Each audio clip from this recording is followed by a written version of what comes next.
Here's my opinion on the new paint separation update. Also, I'm going to put a 20 FPS footage of me playing XP in the background, so yeah, enjoy. Okay, so at first everyone was like, wow, that is awesome, I can have any protection on any paint. And that would have been epic if it was just like that. But no, Tanki had to complicate things. They had to add new protection modules, and in fact like 100 of them, which causes a lot of problems. Why is that a problem, you ask? Well, everyone knows that when new objects are added to games, at first they're unbelievably unbalanced, sometimes overpowered, sometimes useless. What usually happens is that after the majority of players have tested the new items, in our case the whole new paint system, the developers adjust the stats and the system according to the feedback. So what I mean is, why the hell do you add so massive changes if you know that you're gonna need weeks or perhaps months to make the update balanced and working fine, especially in a game that runs on such an old, laggy and poorly optimized engine. Which brings me to the next point. The moment I entered a battle, I noticed. Wait, I let you guess. What did I notice? Yep, you got it right. Lag. A lot of lag. And I'm not talking about just the ping here. That's understandable, everyone was trying out this new and exciting update. No, I'm talking about FPS. I used to get a stable 60 FPS with medium graphics, but now it's spiking between, I don't know, 50 and 40.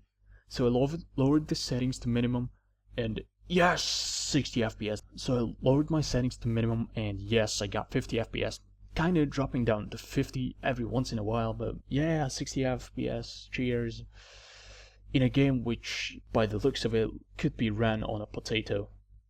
Next point, light format. You're allowed to have a total of 100% protection against railgun.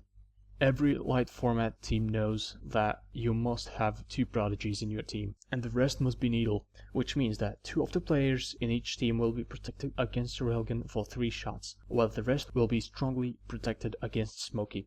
But after the update, you have the maximum of 35% protection against railgun, which does not give you the ability to survive 3 railgun shots, thus meaning it's absolutely useless to have railgun protection at all. This means that only the players that already had Prodigy and Needle before the update will be able to participate in light format battles.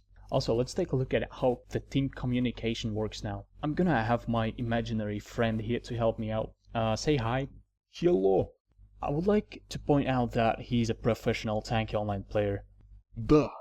Here I'm gonna play a recording that we made playing light format 6v6 in Red Alert. Okay, I attack left side.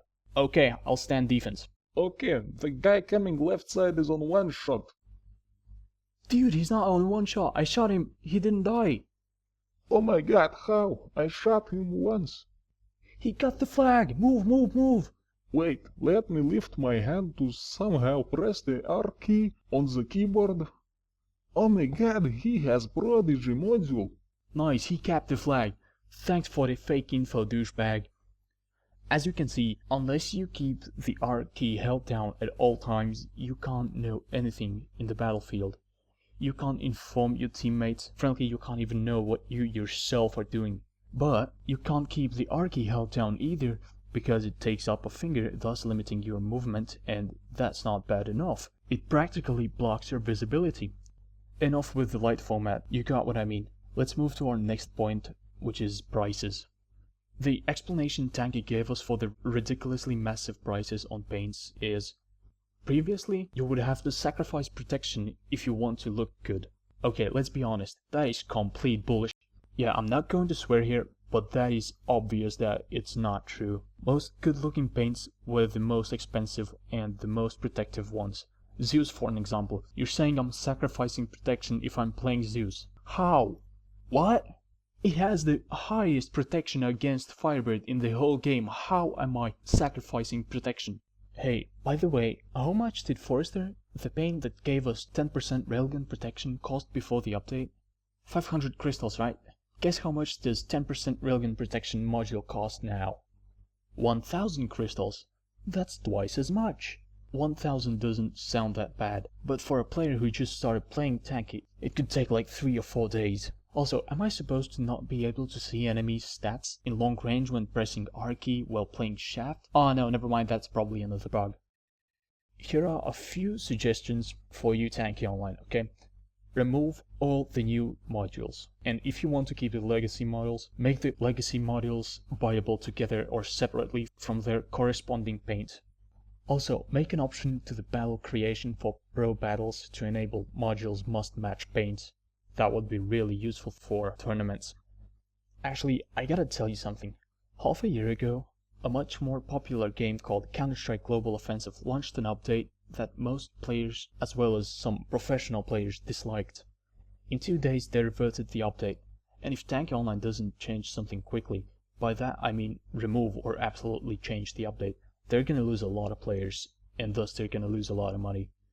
Okay, here are some ways we, and by we I mean you and me, can help them remove the update. Keep posting in forum about bugs and glitches that are related to this update. Keep posting in forum how much you dislike the update, and don't forget to put in why. Keep doing the first 2 steps so that the community does not calm down over time. Please remember that spamming won't help. I'm not saying you should spam the forum or the chat. In fact, writing in the chat won't change absolutely anything, as the developers do not read the chats. Post your opinion on this issue on the forum. A few more things that won't help include insulting and swearing, breaking rules of Tanki Online, spamming in the wrong sections of the forum, or basically spamming at all. Thank you to everybody who listened throughout this whole video. I have a few more things to say, but I'm too tired now. You know why. If people agree with me, I might upload another video on this issue.